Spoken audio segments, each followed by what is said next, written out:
मामी, मत मारो, मुझे बहुत कष्ट हो रहा है, मुझे छोड़ दीजिए, कृपया मुझे छोड़ दीजिए मामी। माँ बाबा को मरे हुए भी कुछ ही महीने हुए हैं, मैं एक अनाथ लड़की हूँ मामी, मुझे अब और मत मारो।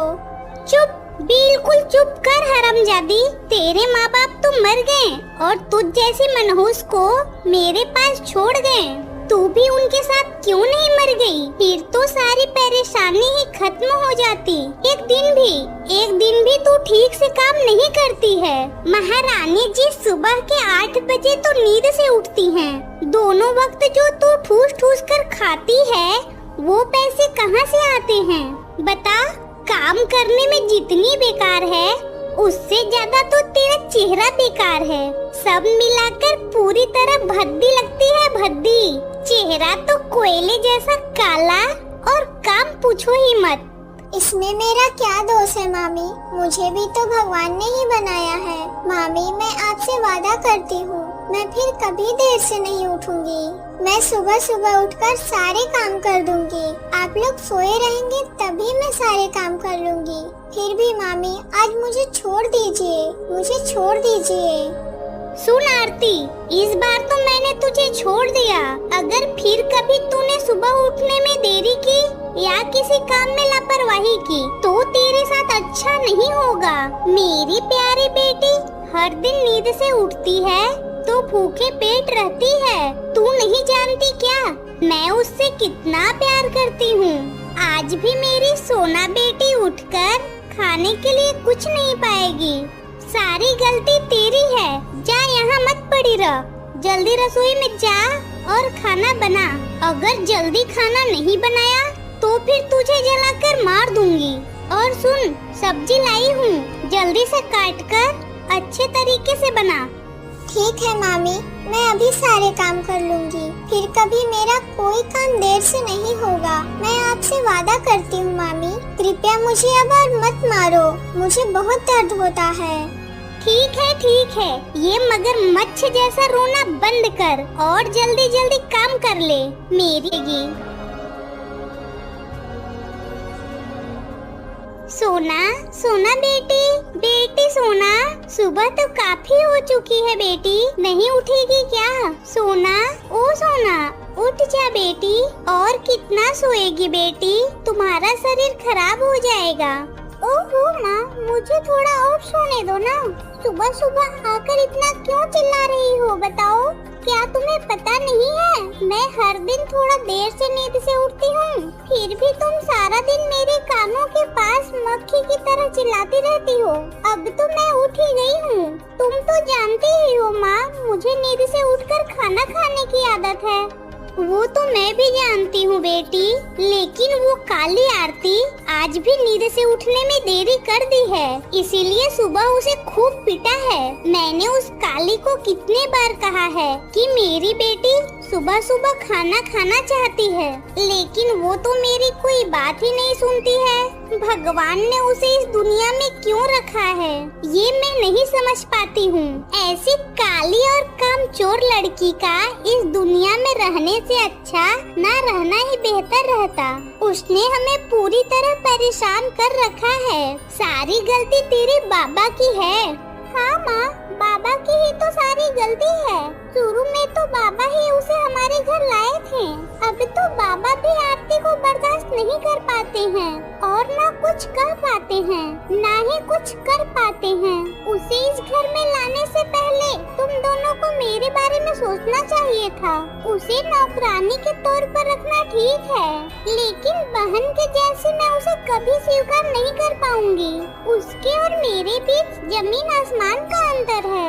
उसका रंग कोयले जैसा काला और भद्दा है और मैं चांद से भी ज्यादा सुंदर हूँ। पड़ोस वाले तो उसे लेकर मुझे हर तरह तरह की बातें सुनाते हैं।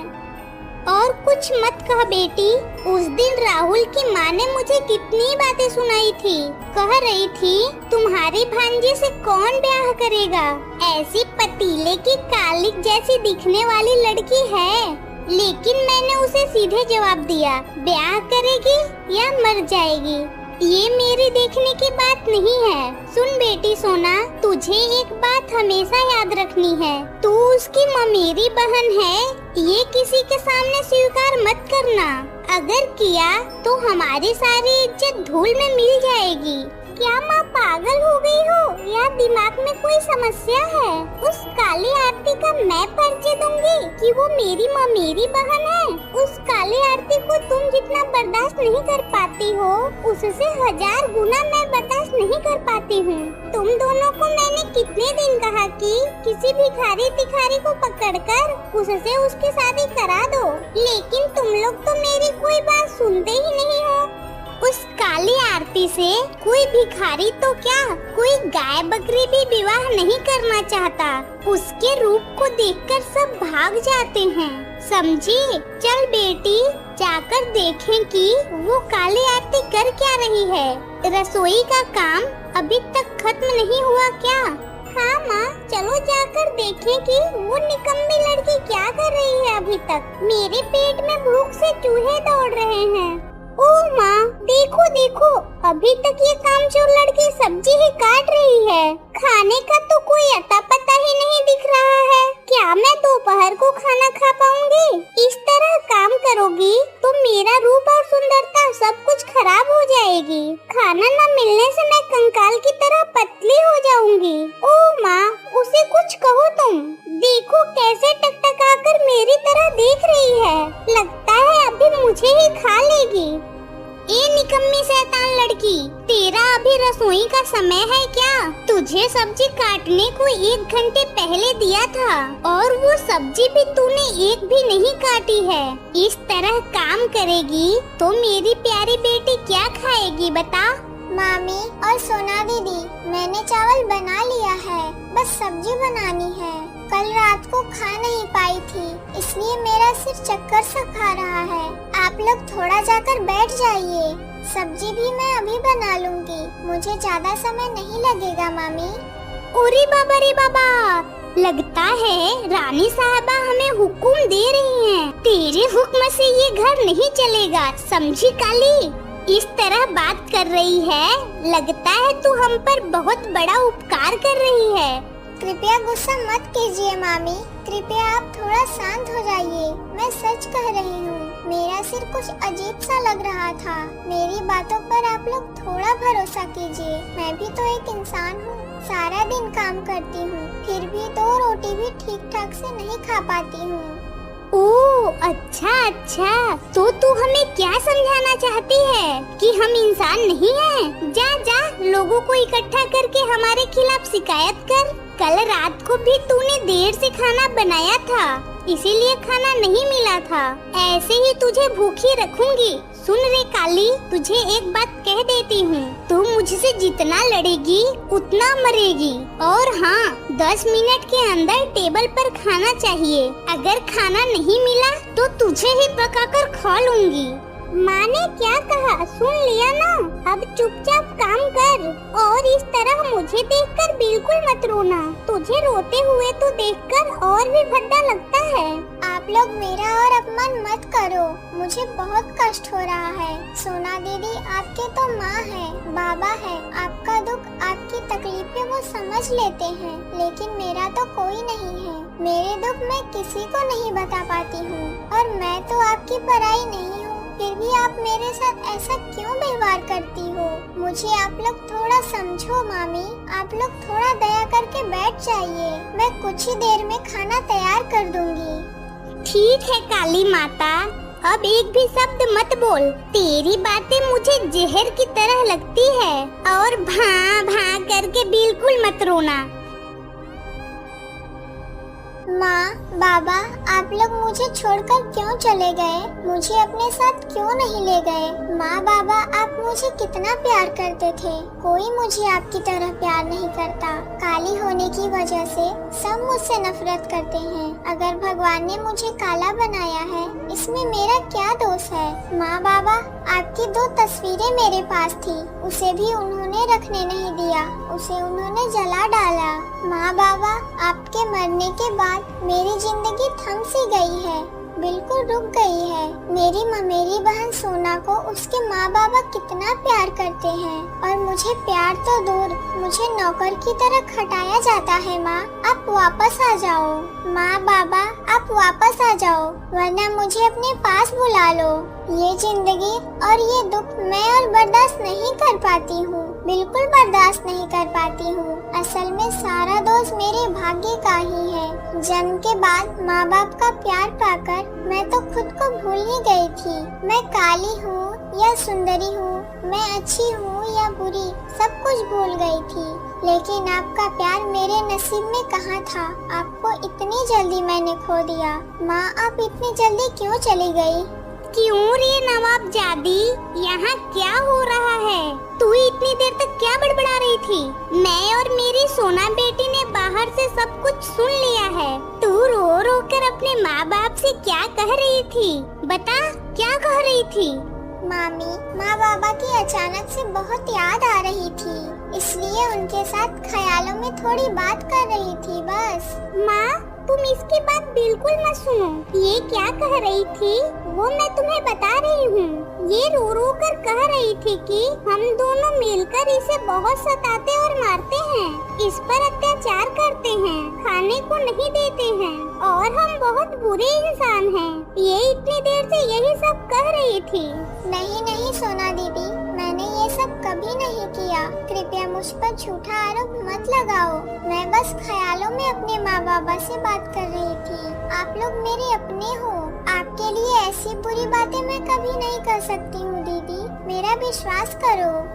कौन सच बोल रहा है और कौन झूठ बोल रहा है वो मुझे सुनाने की जरूरत नहीं है। बहुत हो गया, अब तेरे इस कुकर्मों को और मैं बर्दाश्त नहीं कर सकती हूँ। मामी, मैंने आप लोगों को कुछ भी नहीं कहा, मुझ पर थोड़ा विश्वास कीजिए। माँ, इस पर बिल्कुल विश्वास मत करो, इसे इस घर से अभी निकाल दो। देखो माँ, ये हमारे घर के दुश्मन है। ये निश्चित रूप से जब तालाब से पानी लेने जाती है तब गांव वाले से हमारे बारे में कुछ न कुछ कह देती है। मैं अब सब समझ रही हूँ। नहीं नहीं दीदी, मैं अपनी मरी माँ की कसम खाकर कहती हूँ, मैं ये सब कभी नहीं कर सकती हूँ। सुन आरती, हमारे सामने अच्छी बनने की बिल्कुल कोशिश मत कर। तुझे हम अच्छे से जानते हैं कि तू कैसी है। हाय रे मेरी फूटी हुई किस्मत, कोई तो मुझ पर थोड़ा विश्वास करो। मैंने आपके बारे में किसी के सामने कभी कुछ बुरा नहीं कहा। आप लोग मेरे अपने हो और अपने लोगों की बुराई क्या कोई कर सकता है क्या? सुन काली कलूटी, मेरी बेटी ने जब कहा कि तुझे घर से निकाल दूं, तो तू अभी इसी वक्त घर छोड़कर चली जा। तुझे हम और बर्दाश्त नहीं कर सकते हैं। तू हमारे घर की कचरा है, बहुत ही गंदा और मैला कूड़ा है। ऐसे कूड़े की जगह घर के बाहर कूड़ेदान में ही अच्छा लगता है। ठीक है, जब आप लोग मुझे इस घर में नहीं रहने दोगे तो मैं चली जाती हूँ, लेकिन आपके लिए हमेशा प्रार्थना करूँगी। आप लोग हमेशा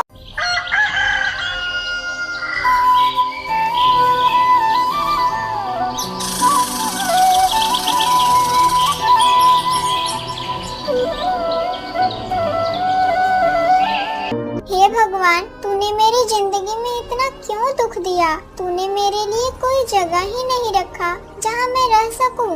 मेरे रहने के लिए कोई घर ही नहीं है, मेरे माँ बाप नहीं है, ये तो तू जानता ही है भगवान। फिर भी क्यों मुझे इतना दुखों में रखा है? मैं अब कहाँ जाऊँ भगवान, कहाँ जाऊँ? अब तू ही मुझे रास्ता दिखा। मेरी जिंदगी को अब यहीं खत्म कर दो भगवान, मुझे अपने पास बुला लो। मेरा अपराध क्या है मैं खुद नहीं जानती हूँ, और तुमने तो मुझे प्यार से बनाया होगा ना भगवान, फिर भी सब मुझसे नफरत क्यों करते हैं? और अगर माँ बाप जिंदा होते तो मुझे इतना दुख कभी नहीं देते। मेरी जिंदगी में सुख क्या चीज है मैं जानती ही नहीं हूँ। हर दिन कोई न कोई बस मुझे अपमानित करता है और मैं लज्जित होती रहती हूँ। इसलिए मैंने भी फैसला लिया है, बाकी की जिंदगी जंगल में ही बिता दूंगी। इंसानों से बहुत दूर रहूंगी, जहाँ मुझे कोई देख नहीं पाएगा। असल में इस पृथ्वी पर अच्छे इंसान से ज्यादा सौंदर्य की कीमत है। जो जितना ज्यादा सुंदर, उसकी उतनी कीमत, उतनी रईसी और उतना ही सम्मान। मुझे उठा लो भगवान, मुझे उठा लो। ये जिंदगी मैं और बर्दाश्त नहीं कर पा रही हूँ। मुझे बहुत दुख हो रहा है भगवान। माँ, आप लोग मुझे छोड़कर कहाँ चले गए? तुम्हारे बिना मुझे बहुत दुख हो रहा है माँ। आप लोग कहाँ चले गए माँ बाबा? तुम कौन हो लड़की? यहाँ बैठकर इस तरह क्यों रो रही हो? तुम्हें क्या हुआ है? कृपया मुझे सब कुछ खुलकर बताओ। तुम्हारा चेहरा कितना मासूम लगता है। तुम्हें क्या हुआ है बताओ। इस तरह चुप मत रहो। क्या पता मैं तुम्हारी कोई मदद कर सकूं। तुम्हारा नाम क्या है और तुम्हारा घर कहाँ है? मेरा नाम आरती है। मेरा घर भी इसी गांव में है। मेरे माँ बाबा नहीं है।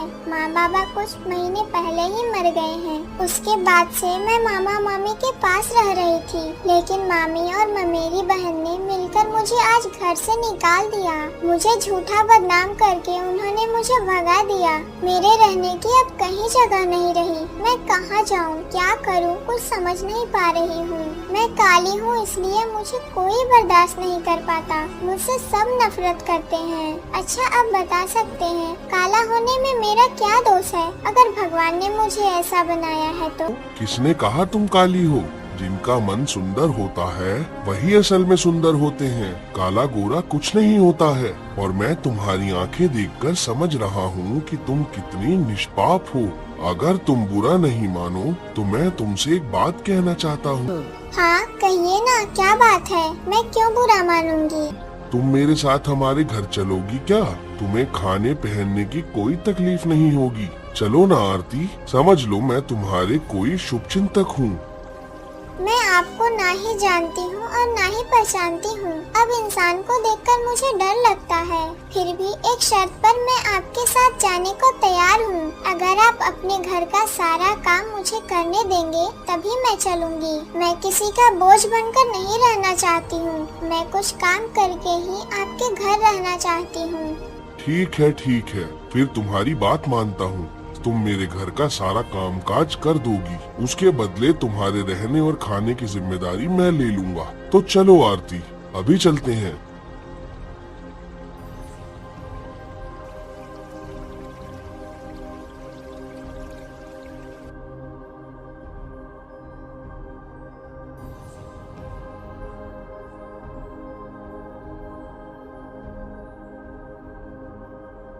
उस काली आरती के जाने के बाद से घर कुछ और ही हो गया है। वो हमारे लिए कितनी बड़ी आफत थी, वो तो अब अच्छे से समझ रही हूँ। अब निश्चिंत होकर तेरी धूमधाम से शादी करूँगी। हाँ माँ, तुमने बिल्कुल सही बात कही है। हमने उसे जितना सताया था वो तो परेशान होकर भाग गई। काफी दिनों बाद वो अपनी गटर जैसी काली और बदसूरत शक्ल लेकर गई। यहाँ होती तो रोज सुबह सुबह उसकी मनहूस शक्ल देखनी पड़ती। बिल्कुल सही बात कही तूने। अरे बेटी, तुझे एक बात बताना तो भूल ही गई थी मैं। क्या बात है माँ, बताओ ना। सुन सोना बेटी, कल जमींदार के घर का हमें निमंत्रण मिला है। सिर्फ हमें नहीं, इस गांव के सभी लोगों को निमंत्रण मिला है। कल जमींदार के घर जमींदार के बेटे की शादी का एक बहुत बड़ा समारोह होगा। क्या कह रही हो माँ, सच में? तो फिर कल सुबह सुबह जमींदार के घर जाना होगा। अच्छा ही हुआ, कई दिनों के बाद एक भोज खा पाऊंगी। पता नहीं जमींदार का बेटा किस जमींदार की बेटी से शादी कर रहा है। ना जाने वो लड़की कितनी सुंदर होगी। मैं खाना खाने के लिए नहीं, मैं तो उस लड़की को देखने के लिए वहाँ जाऊंगी। अगर वो लड़की मुझसे कम सुंदर हुई तो जमींदार के बेटे को दिखा दूंगी कि मैं कितनी सुंदरी हूँ। तुम क्या कह रही हो माँ? तूने बिल्कुल सही बात कही है बेटी, लेकिन मुझे लगता है कि वो तुझसे भी ज्यादा सुंदरी होगी।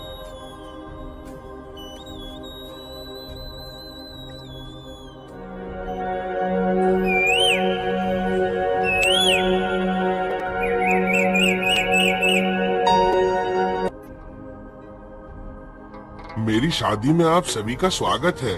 कृपया आप सभी आसन ग्रहण कीजिए। ओ माँ, ये तो हमारे घर की वही मनहूस कचरा है। वो यहाँ क्या कर रही है माँ? यहाँ क्या कर रही है? माँ देखो ना, उसे कुछ कहो ना।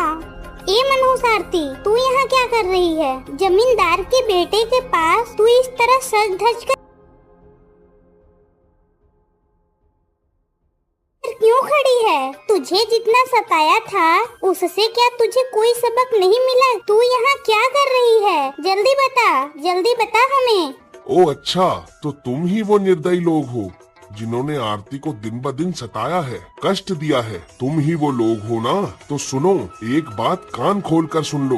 तुम्हारी आरती अब तुम्हारे घर की कुछ नहीं है, वो अब जमींदार के बेटे की पत्नी है। तुम लोग तो अच्छे तरीके से जानते हो जमींदार के बेटे की पत्नी से बात करने की सजा कैसी हो सकती है। तुम्हारी इतनी हिम्मत, इतना बड़ा साहस कि मेरे सामने मेरी पत्नी को धमकी दे रही हो। छोटे जमींदार साहब, हमें माफ कर दीजिए। हम वास्तव में समझ नहीं पाए थे। हम फिर आरती को कभी कुछ नहीं बोलेंगे, मतलब जमींदार की पत्नी को कुछ नहीं बोलेंगे। कृपया हमें कोई सजा नहीं दीजिए, हम पर दया कीजिए। तुम्हें सजा नहीं दी तो अपराध सहने वाले को कभी न्याय नहीं मिलेगा और तुम लोग ऐसा ही करते रहोगे। तुम्हारी सजा ये है कि इस गांव को छोड़कर तुम अभी चले जाओ। मैं कह रहा हूँ, अभी तुरंत इस गांव से जाओ। ठीक है जमींदार साहब, हम इस गांव को छोड़कर चले जा रहे हैं। सुनो आरती, इस दुनिया के लिए तुम सबसे काली हो सकती हो, लेकिन मेरे लिए तुम विश्व सुंदरी हो। अपनी जिंदगी में तुम्हें अपनी पत्नी के रूप में पाकर मैं सबसे ज्यादा खुश हूँ। तुम्हारे कष्ट के दिन खत्म हो गए हैं भाग्यवान, तुम्हारे कष्ट के दिन खत्म हो गए। अब से तुम मेरे पास सबसे सुरक्षित रहोगी, सबसे सुरक्षित।